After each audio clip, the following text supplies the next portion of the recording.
Hey everyone, welcome to another episode of Leadership Now with me, Dan Pontefract, in the house. Oh gosh, I've been waiting for this one for a very long time. Liz Wiseman, who I would say possibly my sister from another mister in the HR talent ex-CLO space, just a master at what she does, a bio, and then we're going to get into a delightful conversation. So Liz is a researcher, an executive advisor who teaches leadership to top organizations worldwide. She wrote the New York Times bestsellers, Multipliers and the Multiplier Effect, and Wall Street Journal bestsellers, Rookie Smarts and Impact Players. Liz is the CEO of the Wiseman Group, a leadership, research, and development firm headquartered in Silicon Valley. Some of her clients include the likes of Apple, AT&T, Disney, Meta, Google, Microsoft, Nike, Salesforce, Tesla, and X, formerly known as Twitter. Liz has received the Top Achievement Award for Leadership from Thinkers 50. She's also been consistently named one of the world's leading 50 management thinkers in its biannual rankings. Liz has conducted significant research in leadership and talent development. She writes for Harvard Business Review, Fortune, and various other business and leadership journals, and is a frequent guest lecturer at Brigham Young University and Stanford University. She's the former executive at Oracle, where she worked as the vice president of Oracle University and the global leader for human resource development. Liz holds a bachelor's degree in business management, a master's in organizational behavior from BYU. Liz, so good of you to be here today. Oh my gosh, so much to cover. Thank you for this. Why don't we start, for those that may not know your work because they've been living under a rock with some sort of fungus, diminishers versus multipliers. So from multipliers and multiplier effect, diminishers, you're basically saying from a definition perspective, if I could paraphrase, right? Leaders who kind of, they drain intelligence, the energy, kind of the capability, right, from people around them. But multipliers use their intelligence to amplify the quote smarts and the capabilities of people around them. In this day and age, where are we with this, given such, it seems, I don't know, almost dichotomous leadership angst between the us and the thems, like the senior leaders and the people wanting a different type of culture in their organizations today? That's a doozy, but we'll start there, Liz. Well, I wish I could say in the last decade we have rid the world of diminishing bosses. And, in many ways, that's where I started this, on a bit of a mission to, rid the world of diminishing bosses. I think we still have diminishing leadership in our workplace. More of it is taking the form of accidental diminishing. I think we, in many, many parts of the world and many parts of the corporate landscape, the tyrannical, narcissistic, bully, micromanaging boss is out of vogue. And, I'd like to think that, Dan, your work, my work, and the work of, so many people around the world has helped to change the norm for the kind of leadership we need and the kind of leadership people should expect and deserve. But we still have a lot of accidental diminishing. The pandemic did not help this dynamic much. The accidental diminisher isn't the narcissist with this sort of superiority complex. It's the leader who's a little too helpful, maybe a little too supportive, a little too quick, a little too fast moving. And, crisis mode can tend to put us into this accidental diminishing mode, which comes from the best of intentions, but it still has the same diminishing impact. People hold back, they play it safe, they kind of look upward for guidance, for answers, for innovation, and they get in this implementation execution mode. And the pandemic kind of brought this out in a lot of us as we were trying to support and be helpful and kind of hold people's hand through a very difficult phase of work and life. Did we, Liz, become, in your opinion, too empathetic, like too kind, too nice? And if so, was that almost, it just had to happen because of what we went through with the pandemic? And then, so where do you think we are now between, again, that leader versus team member dichotomy? Well, I want to go on record as saying, like, we need empathetic leaders. Like, being empathetic is not inappropriate. It's when we stay in that phase too long. So let me Uh, give you an example is, um, when the pandemic hit my team, there were a number of working parents, young children, and they had it to hear trying to homeschool their children in a foreign language because, mm, they were trying to raise bilingual children and they're trying to monitor that. They're trying to work and they're tapped out. And I had a number of people come to me like, I remember this one person, she said, I just can't do anything hard right now. Like I can keep working. I just can't do anything really that taxing or demanding. And I'm like, I gotcha. Don't worry. Like I can do that. My kids are grown. My fourth was, I think, in his junior year of high school. Like he knew how to log into Zoom, et cetera. And so I absorbed that burden for people. And I thought that I was doing the right thing and heroic. And it was probably the right thing for a moment. But then I start to be doing the hard work and other people are doing the easy work. And then I'm mm. not doing it necessarily joyfully anymore. Now I'm like starting to build some resentment, which is, wait a minute, like, how come so much is sitting on my shoulders? Or then people just got used to it. And I had to like snap out of this mode and be watchful for as soon as people are ready to handle more. Like, where their personal life is now at a place where they can absorb that, to make sure that people are getting like a steady dose of challenge and meaningful work and purposeful work rather than just surviving at work. And so that's what it looked like for me. And I think it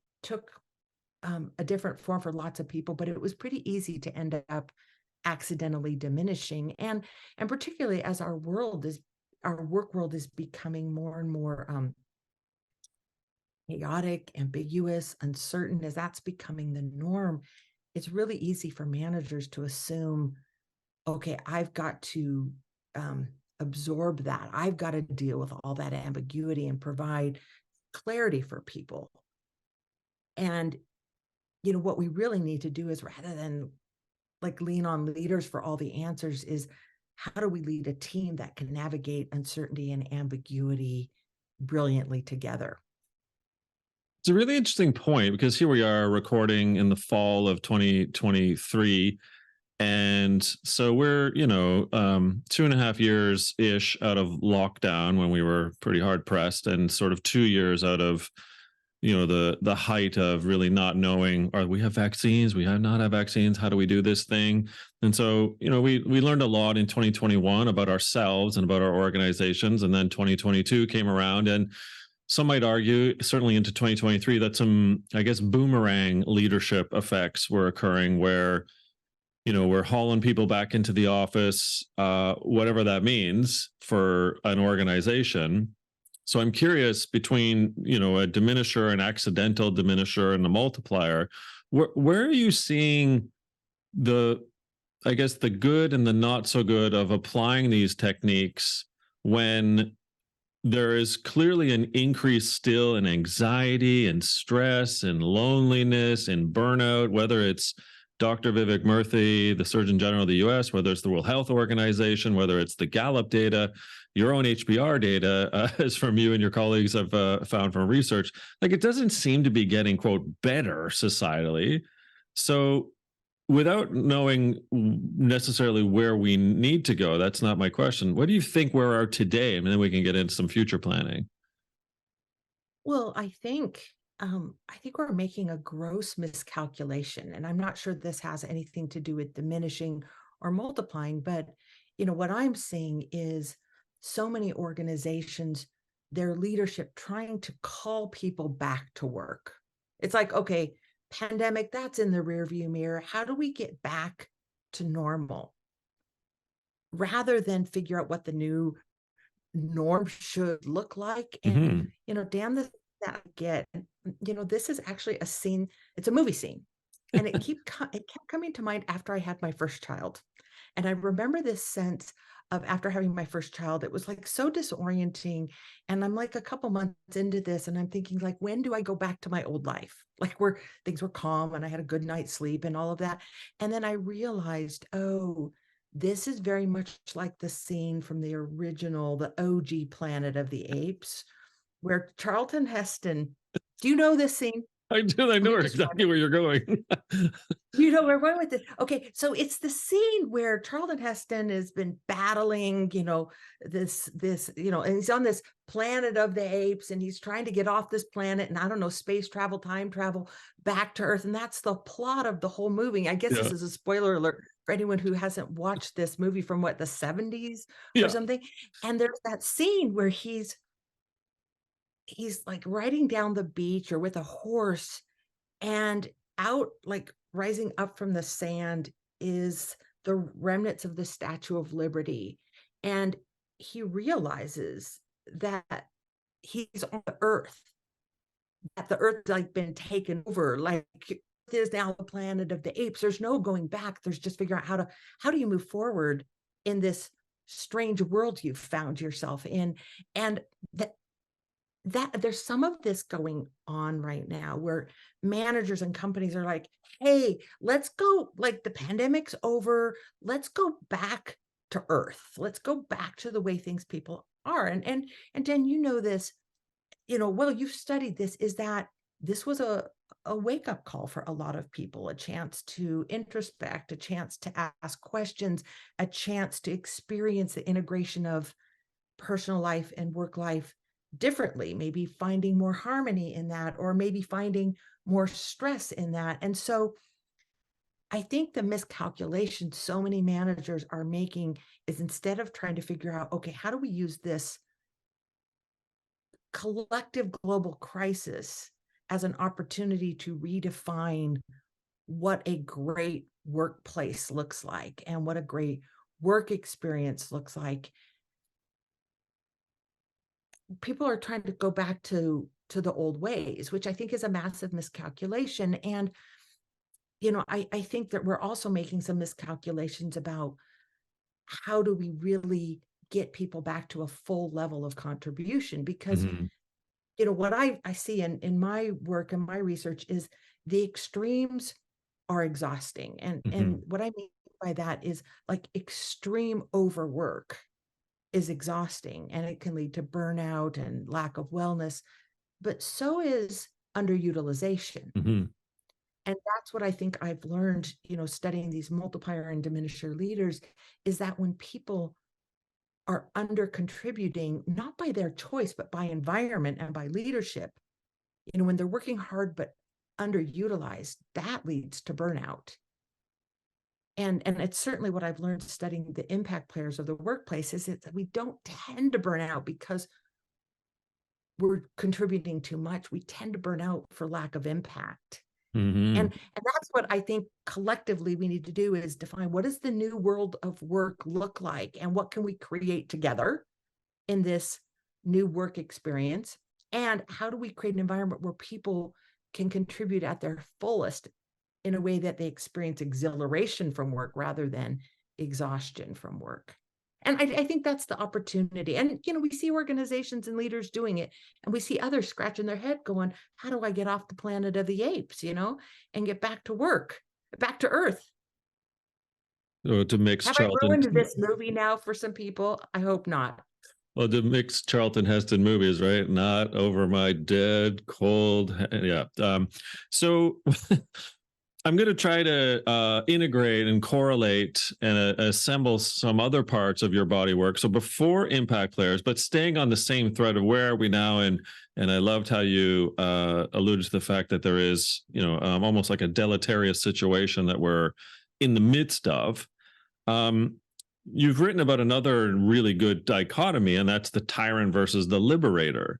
And so Mm. it dawned on me, if the tyrants are those that create very tense environments that's basically suppressing people's feelings, their thinking, their capabilities, and sort of, thus people holding back, or now they're either quiet quitting, they're rage applying, they're doing all these weird things because they're like, well, my boss doesn't get me, my organization doesn't get me. And I just want this new day to be a new way of work. I don't want to go back to the boomerang old. I don't want to go back to that planet or whatever, right? But then the liberators are leaders whom really get that, people's best thinking, their work, the boldest thinking, et cetera, that you've written about, that's the new way, let's say. And so help me understand then, what we need less tyrants thinking through how we might involve people in the creation of this net new type of future of work, and less or more liberator, so help me understand the two definitions and where we might apply these and kind of the thinking through what this new day may look like. Well, I chose the term tyrant, and because not only these diminishers, some of them are these hot-headed, yelling, stapler throwing kind of leaders, but that's really the minority. Like, most are just leaders who exude stress. Okay. They share stress. And the image I always get on this one is, this is going back to the 1970s as well, would be that Peanuts cartoon strip where there's that character Pigpen that just everywhere he goes, he carries this cloud of dust and dirt with him. And I think a lot of leaders are carrying this cloud of stress with them. And as our work environment is getting more ambiguous and more uncertain, and cycles are spinning faster, and it's hard for any one leader to know what they need to know, like, it's really easy to just be a ball of stress. And we know what happens to our minds, our ability to do clear thinking and reasoning and handle trade-offs and dilemmas and paradoxes and all that kind of higher level of thinking. It just shuts down around these environments of stress. The best leaders are liberators, not that they create just like, hey, do whatever, knock yourself out. It's not this hippie free-for-all kind of leadership.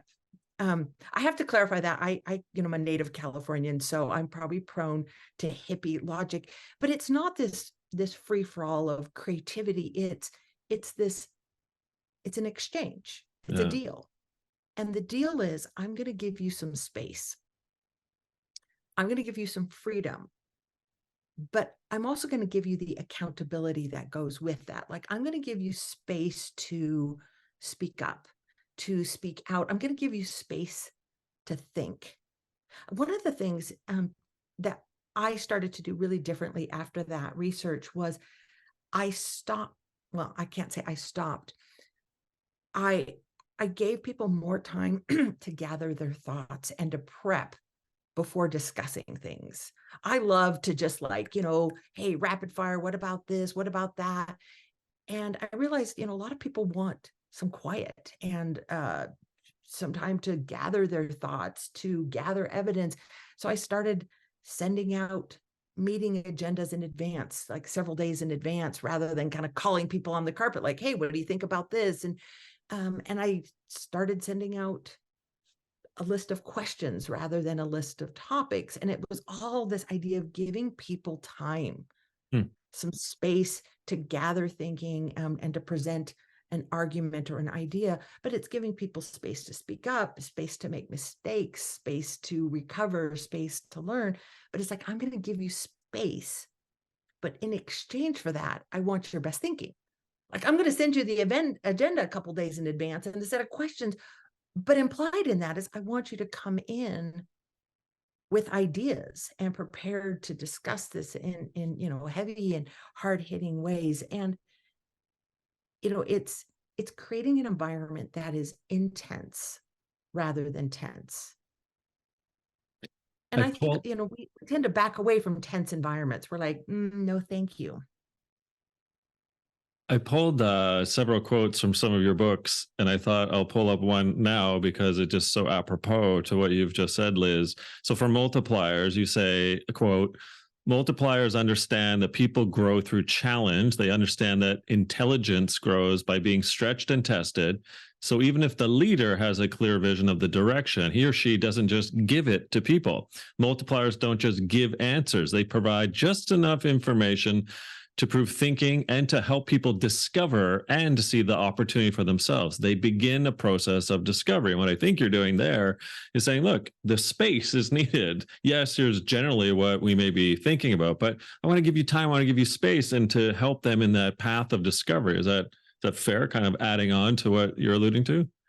Well, it absolutely is. It's asking a question and then having the patience to not having the discipline and the restraint to not answer it yourself and to Mhm. let a little space occur. Let a couple days go by as or weeks or maybe it's months in some business cycles for people to find answers. And you can look at it two ways. It's one is I'm giving people space, some like elbow room, some room to breathe, like some air for their brain to think. But you can also look at it as the leader's creating a vacuum, Mhm. like that, like the sense of a pregnant pause, like this idea of like, I'm going to ask a question and then I'm not going to answer it, which means I'm going to create some awkward silence or some tension on our team, which is like, okay, we have an unanswered question. Like that should make us uncomfortable. Like, and it's this fun paradox is I think we tend to do our best work when we have this equilibrium between being comfortable and uncomfortable. Comfortable enough, like I feel included, I belong, I've got psychological safety, I've got a laptop that works, I've got, high speed connect, whatever, like all those necessities, but just uncomfortable enough that we can't answer the questions with our existing knowledge, that we've got to learn, we've got to experiment, we've got to try, we've got to fail at things. Like that's a discomfort. And Mhm. when leaders create, I don't know if those are an equal mix, but some harmony or equilibrium between it, people tend to rise to the occasion. So on this thread, Liz, the notion of being uncomfortable or comfortable with being uncomfortable, um, it's also dawned on me that when we kind of take a look at where leaders and team members are with respect to their stress levels, when I say by stress, I want to hone in on the busyness factor. Like it just seems to me, at least in my research and work, there's a hell of a lot of busy people out there. And Mm, there's a lot of doing. And so, although I'm a huge proponent of what you're suggesting, and in fact, try my ways in which to help leaders and organizations see that you do have to have time and pause and pregnant pauses and what I call marinate in the moment yeah, love that. opportunities. Right? Yeah. So where do you like what do we need to be doing then more so that we're not always on and expediting every level of execution and back to back to back and doing a suggestion like you've made already today, which is, agendas in advance, which seems, innocuously small, but it's so important. Like what do we need to do to help leaders see that there's a lot of people drowning in the busyness factor? Mm. Yeah, and I think it's even worse than that. If I could complicate it further, is I think there's a lot of people who are extremely busy, but they're also bored.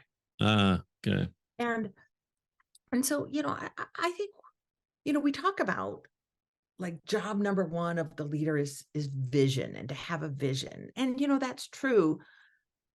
But I think really job number one of the leader is focus. It's a different kind of vision. It's like, okay, here's this vision of where we need to be, which is more and more difficult for leaders to do because so often right now we are leading our teams not to a better place, like, oh, here, I know where we're going. I know what it looks like. Take my hand. I will take you there. That does not define much of the leadership job right now. It's more like, I don't entirely know where we're going, but I know we can't keep doing what we're doing. We have to leave the comfort of status quo and we've got to journey to a new place. And so we're going to go figure that out together. That's more of the visionary job. It's creating an environment where people have to build a collective vision, like, okay, what's going on, what's wrong with what we're doing today, what do we need to do, like what's happening here, what's happening there. It's more like leading a special ops kind of team, which is Yeah. like we're working in the cover of darkness and we've got to go like rescue someone, and we don't have all the information we need, but we have to build the trust, the communication. And like leading kind of a special operation, it's about focus. It's about defining the mission. Like, here's what's important, and here's what's important now, because it's changing really fast. And I think I call these like the wins, like what's important now. Yeah. And I think that is the number one job of leader, is to communicate, here's what's important, here's why it's important, and here's what's important now, meaning it continues to evolve. I mean, very few of us do work where like you set goals for the year and you're still working on that same work at the end of that quarter or year. It's like that usually has morphed over time. Well, it looks a Yeah. little differently. Okay, the situation has changed, our budgets are changing, the players are changing. And so letting people know, here's where to channel your intellect, your capability, here's where to put your focus, which also means like all this other stuff, periphery, noise, like, some of it is busy work that we have to do, but it's like, don't let it consume the best of your mental faculties. Hmm. Well, to thread in another part of your great work, I couldn't help but think that Microsoft was aided and abetted by your work.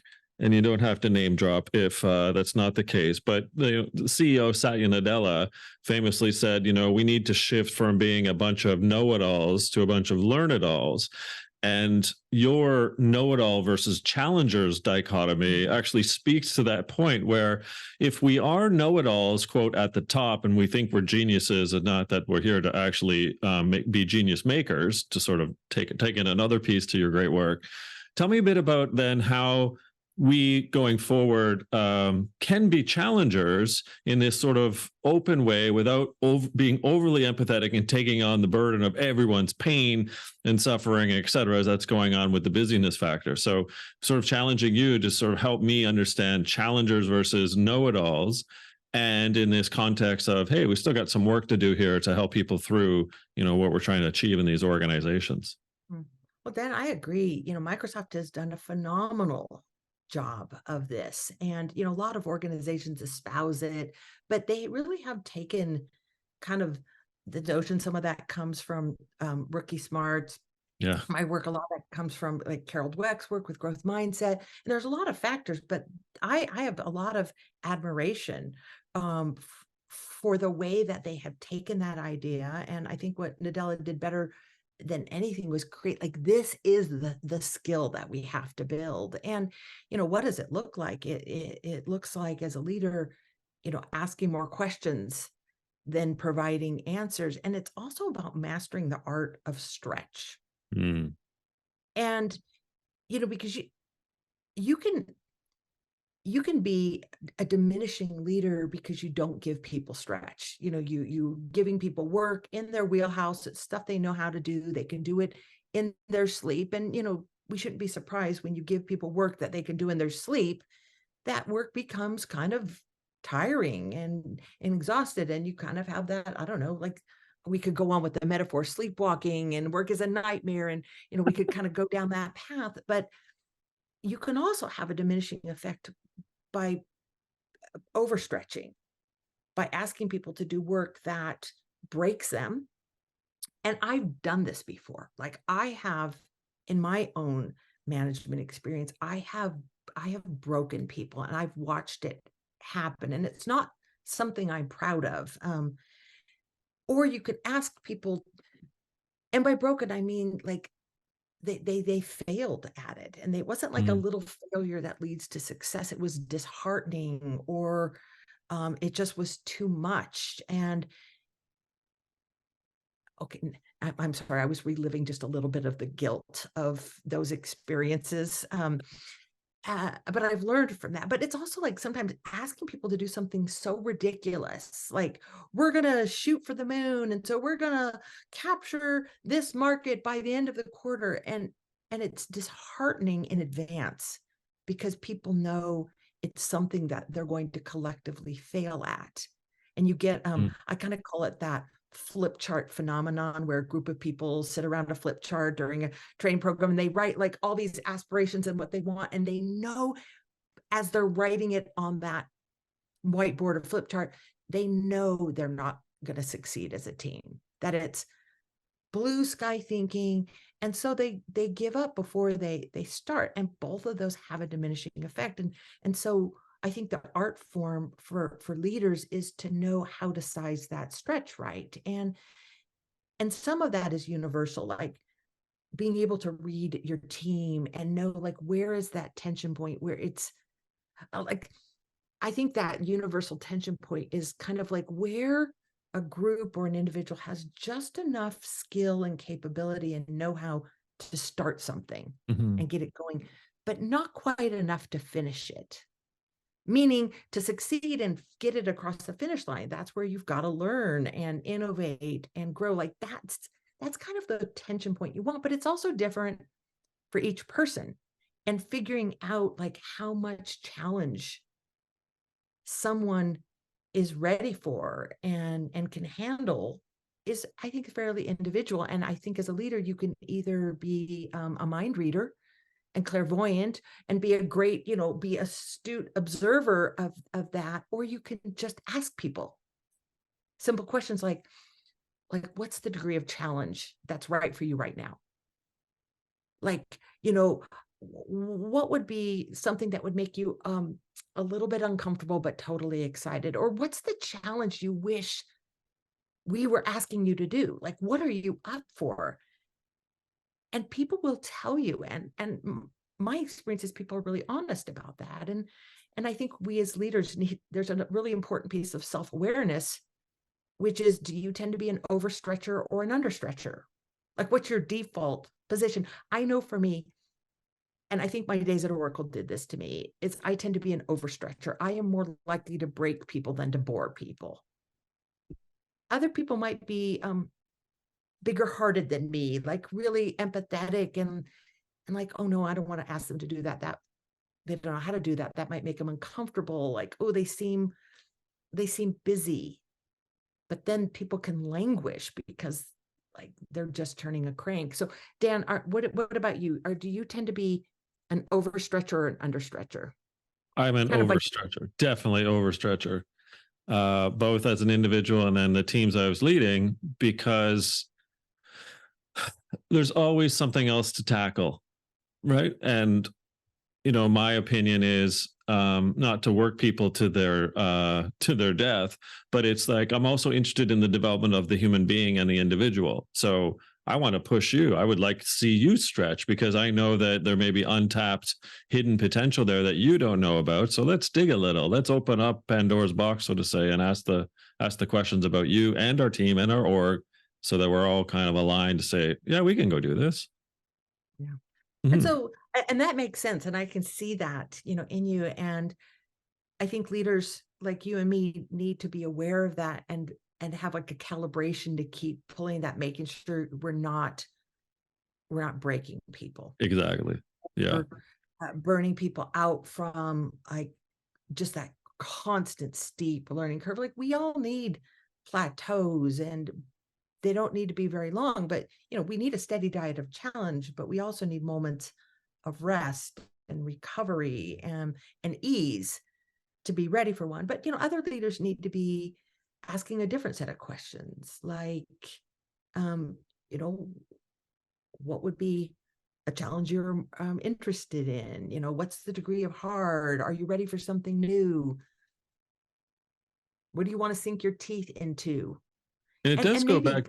It goes back to it goes back to vulnerability. Like what you're suggesting is that openness that a leader needs. Like if there's a leader that's so rigid, and closed-minded. And again, back to some of the like tyrant language and other languages like closed decision makers, et cetera, that you've used, if they're diminishers, like effectively, they're not being open and vulnerable to the, hey, what is, how are you? What is in the way? Is there something else you want to talk about? And that's what you do so well in your research and your writing and everything you're doing. You're sort of poking the bear of a leader, of an individual, to also say, don't forget about being open to these ideas. Or like forget, in some ways, like forget all of the management models, forget management books, ignore all my work. I can't tell people to ignore your work. I can tell, like, Oh, you ignore could. all this. Don't read the books. Don't try weird stuff. Like, just be a human. Yeah. And there's sort of two things that when they come together is like when managers let people know their intent. So like back to this idea of like learn it all versus know it all, and leader as challenger, rather than like try to figure out what challenge, like just ask people or tell people like, I want to make sure you've got a healthy amount of challenge and learning here so that work is interesting, but I don't want to like make this so difficult that you break. Like that's not in your interest or my Yeah. interest. So what I want to do is I want to, like everyone's got to have some of the work that's just kind of quotidian, mundane. Like we all have our portion of that, but everyone should have a degree of excitement and challenge and meaning and purpose. So like, let's set this so that you have that right degree of challenge. Like that is not a hard conversation to have. That is like just sharing with people your intent for them.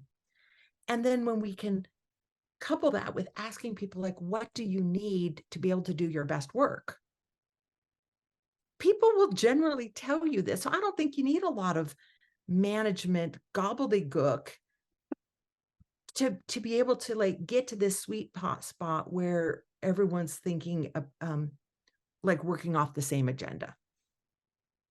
Liz, I think we're going to title this podcast, Don't Read Our Books. Don't read our books. Just be human. just be human. Just do you. Yeah, Just yeah, do there well. you go. Yeah, just do you. Do well. Time flies, but wow, did I have fun? And this is so long overdue. And geez, thank you, Liz. Where can we find out more about Liz and the Wiseman Group, please? Well, I kind of feel like I can't say that because I just said don't read the books. Come Please on. don't.